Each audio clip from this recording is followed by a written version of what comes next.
Ассалаумағалейкум көрермен. Шоумен мемлекетке айналған Қазақстан туралы не дейміз?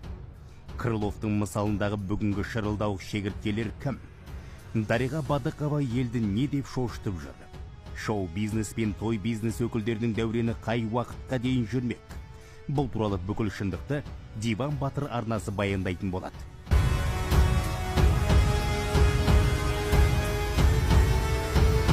Бірінші дүниежүзілік соғыста адмирал Колчак бір қаланы басып алған соң, әртістерге, атқосшыларға және жезеушілерге тиіспеңдер.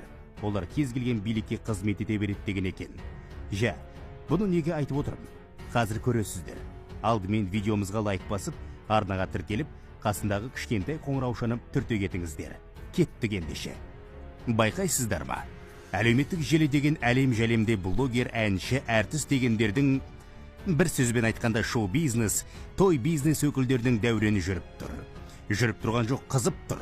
Ұялмаған әнші болады демекші, бүгін екінің бірі әнші, актер, режиссер. Қазақ қоғамы ғылым мен білімнің шамын жағып өркениетке ілесудің орнына ұлы сөзде ұят жоқ, көттен кері кетудің, яғни ұлы рухани моральдық деградацияның құрбанына айналды. Бүгінде солар бай. Ақ дегендері алғыс, қара дегендері қарғыс. Мәні мен мағынасы жоқ әндер, сапасынан көрі киноның кассасын, өзінің қалтасын күйттеген режиссер-продюсерлер, ақша десе арын сататын актерлар жаңбырдан кейінгі саңырау құлақша қаптады. Міне, бүгінгі қоғамның сыйқы. Халыққа да обал жоқ, жеңіл кәуес. Телефонды қойш, телеарналарда көрсетілетін бағдарламаларда ғылымның иісі де жоқ. Есесіне қалаулым, қосылайық сынды қисынсыз бағдарламалар, рейтингті көтеруге бағытталған, өсек пен төсектің айналасынан әр аспаған, азғындықты жарнамалаған көреміз. Астарлы ақиқат сынды ток-шоулар, ұлттық арнада ұлтқа қатысы жоқ жын ойнақтар кеңінен насихатталады. Халықтың білім мен ғылымды ойлайтын уақыты жоқ, керек демес. Біз қайда кетіп бара жатырмыз өзі? О, ағайын, құрмақтан айғай даңғаза дақпырт. Бір сөзбен айтқанда Қазақстан шоумен мемлекетке айналды. Ішің ашиды. Біздің Қазақстандағы ғылым мен инновациясының, өнеркәсіп пен өндіріс ошақтарының қаншалықты бейшара халде екенін коронавирус кезінде дәлелдеп тастадық. Халықтың алдында маңғазданып, кербезденіп жүретін әнші, әртіс, блогерлер Крыловтың мысалындағы шырылдауық шегірткеге айналды. Ащы болса да шындық ол. Жаз бойы көгалда жүріп, гүл айтып, қыс келгенде қонатын жері, баратын тауы болған жоқ. Қайыршының күйін кешті. Тап сол сәтте қазақ елі нағыз ғылым иелеріне, ғалымдарға, медицина өкілдеріне ауадай зәру болды. Бірақ біз сол кезден сабақ алған жоқпыз ба? Қалай өзі? Бір ғана актриса Дариға Бадықованың мына сөзін мысалға алсақ та жеткілікті сияқты. Бүгінде кино жұлдыз атанып, қалтасындағы қаражатын еселеген, той-думанда оққа қарсыз жүрмейтін Дариға ханым. Менің табиғатым элегантності қалайды. Вульгарный киім, дешевый шаш, сырға дегендерді қаламайды екен. Кеше қызық жағдай болды. Жан дүнием арзан нәрселерді менсінбейді. Менсінбейім все деді. Бұл менің менсінбейтін табиғатым. Психологтар қайдасыздар дейді ол. Қазақ кім көрінгенгі сенгі шәрі тыңдай беретін менталитеттің деңгейінде жүр. Егер ел таныған әнші не жұлдыз болсаң, өмірдің бар саласын жілікше шағатын ақылды адам деп ойлайды ғой деймін көбі.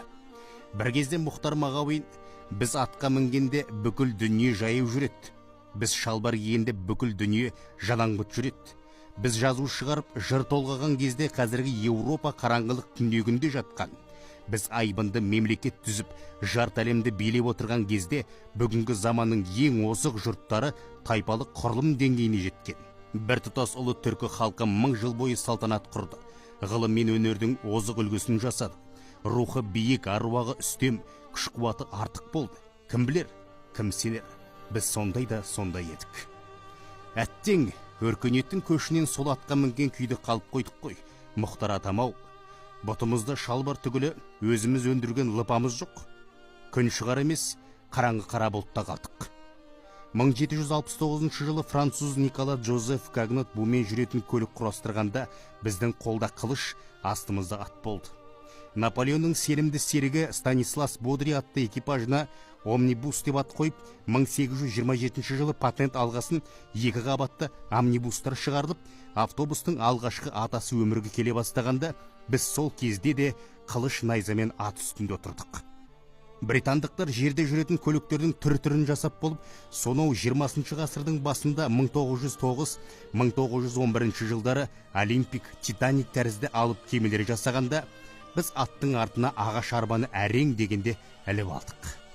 Қазір ақш электрлі көлік шығарып, жердегі ғылымды игеріп болып, ергіп Марсты бағындырып жүрсе, біз орыстың тазик, уазик кареталарын мінгенімізге мәз болып, автокөлік жолдарын жамап жүрміз. ақш, Жапония, Корея сынды елдер смартфондарын шығарып алысты жақындатып жатса, біз сол ақпараққа руымыздан шыққан батырларымызды менікі, сенікі деп санап жазып, батырлар жырын зарлаған күйде қалдық. Жұрт айбынды әскери жасақтап, заманауи әскери жарақтарын шығарып, бір-біріне сес көрсетіп жатқанда, біз Аю мен Айдахарға апа жезде деп жалтақтап отырмыз. Ет жегенде тіс шұқитын ағашпен бұтымыздағы дамбалға дейін шетелдікі, дәрміна жемқор саяси жүйе түп тамырмен жойылмаса, көп кешікпей мінуге, есек таппай киюге, шалбар таппай жапырақ байлап жүреміз. Бәрі білер, бәрі сенер, біз осындай да осындай болдық. Мәтінді оқыған Қуат Ахметжан, жазған Бағжан Бақбергенұлы. Сіз үшін Диван Батыр арнасы.